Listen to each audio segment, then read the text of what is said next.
परहित सरिस धर्म नहीं भाई, अपर पीड़ा सम नहीं अधमाई।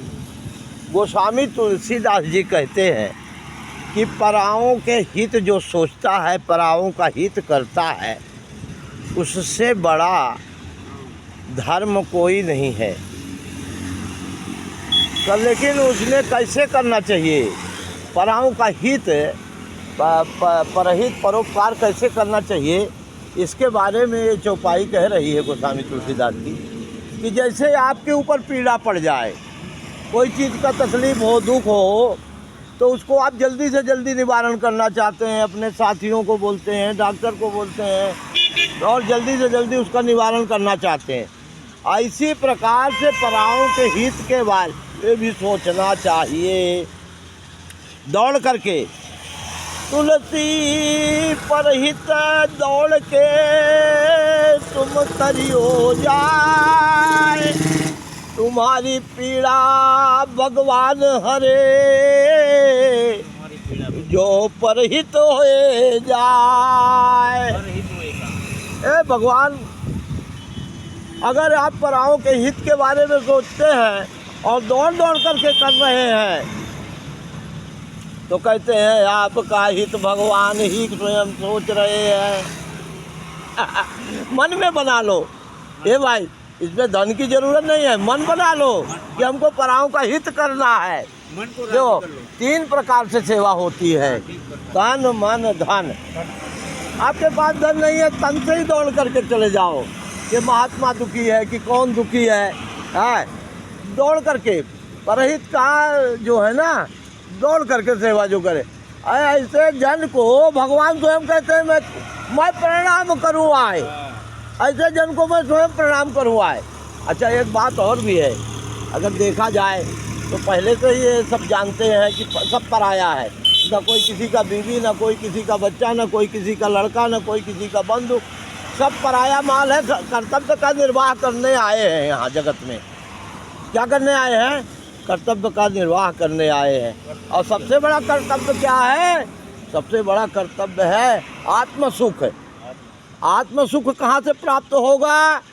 जब पराओं का हित करेंगे तो परमात्मा से जुड़ेगी आत्मा, तब वो कार्य तुम्हारा भक्ति वाला स्टार्ट होगा। अब दिया जला दो, बत्ती जला दो, ये तो ठीक है, लेकिन जब तक भाई आत्मा और परमात्मा को नहीं जोड़ोगे तो कहाँ से काम बनेगा?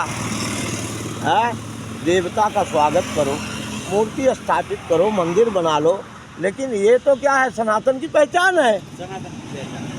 लेकिन इससे ऊपर उठ करके जो व्यापक ब्रह्म है, व्यापक एक ब्रह्म अविनाशी, असत चेतन घन आनंद राशि। अब देखो, जो सत है, चेतन है, घन है, आनंद की राशि है।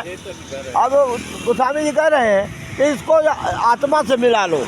अब आत्मा कौन है? अब देखो, आत्मा के बारे में बताए कि आत्मा कौन है। आत्मा कौन है? सुनो ए बाबा जी, आत्मा कौन है?